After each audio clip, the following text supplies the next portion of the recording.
મિત્રો, બિન હથિયારી police sub inspector અને લોકરક્ષક કેડરની ભરતી પ્રક્રિયાના ફોર્મ તારીખ 4/4/2024 લઈને 30/4/2024 દરમિયાન ઓજસની વેબસાઇટ ઉપર ઓનલાઈન ભરાઈ ચૂક્યા હતા.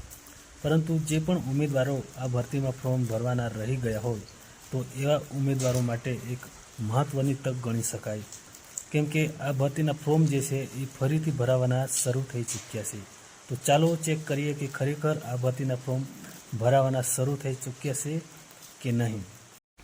મિત્રો, સૌપ્રથમ તમારે તમારા મોબાઈલમાં કોઈપણ એક બ્રાઉઝર ઓપન કરી લેવાનું રહેશે. બ્રાઉઝરના સર્ચ બારમાં ટાઈપ કરવાનું રહેશે ઓજસ, કેમ કે આ ભરતી પ્રક્રિયાના ફોર્મ જે છે ઓજસની વેબસાઇટ ઉપર ભરાયા હતા. તો આપણે ઓજસ ટાઈપ કરીને સર્ચ બારના ઓપ્શન પર ક્લિક કરવાનું રહેશે. ત્યારબાદ મિત્રો આ પ્રકારનું પેજ જોવા મળશે.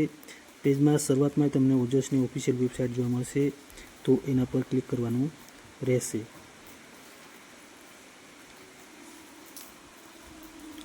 ત્યારબાદ મિત્રો થોડોક પ્રોસેસ થશે અને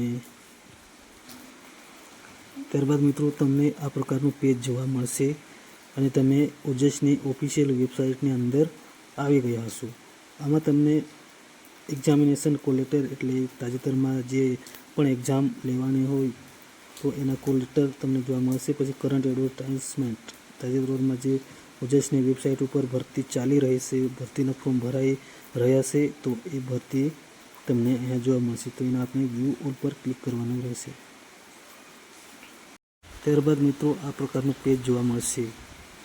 તો આપણે ચેક કરવાનું છે કે લોકરક્ષક કેડરની ભરતી પ્રક્રિયાના ફોર્મ ફરીથી ભરાઈ રહ્યા છે કે નહીં, તો એ ચેક કરવાના છે. તો આપણે સિલેક્ટના ઓપ્શન પર ક્લિક કરશું. ત્યારબાદ મિત્રો ગુજરાત પોલીસ રિક્રુટમેન્ટ બોર્ડના આના ઓપ્શન પર ક્લિક કરશું.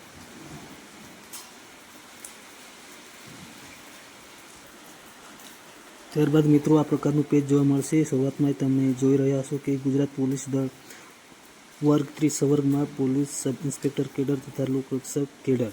તો ખરેખર મિત્રો આ ભરતીના ફોર્મ જે ફરીથી ભરાઈ રહ્યા છે એની અંતિમ તારીખ જે છે 9/9/2024 રહેશે. ડિટેલની વાત કરીએ તો ડિટેલમાં થોડુંક જોઈ અને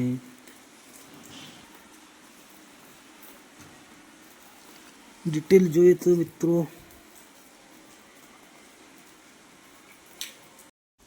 થોડીક ડિટેલ ઉપર નજર મારીએ તો મિત્રો તમને અહીંયા જોવા મળશે કે ઓનલાઈન અરજીઓ તારીખ 26/8/2024 લઈ 9/9/2024 સુધી ઓજસની વેબસાઇટ ઉપર સ્વીકારવામાં આવશે. તો ખરેખર મિત્રો આ ભરતીના ફોર્મ જે ભરાઈ રહ્યા છે અને જે પણ ઉમેદવારો આ ભરતીમાં ફોર્મ ભરવાના બાકી રહી ગયા હોય તો તેવા ઉમેદવારો માટે આ સુવર્ણ તક કહી શકાય.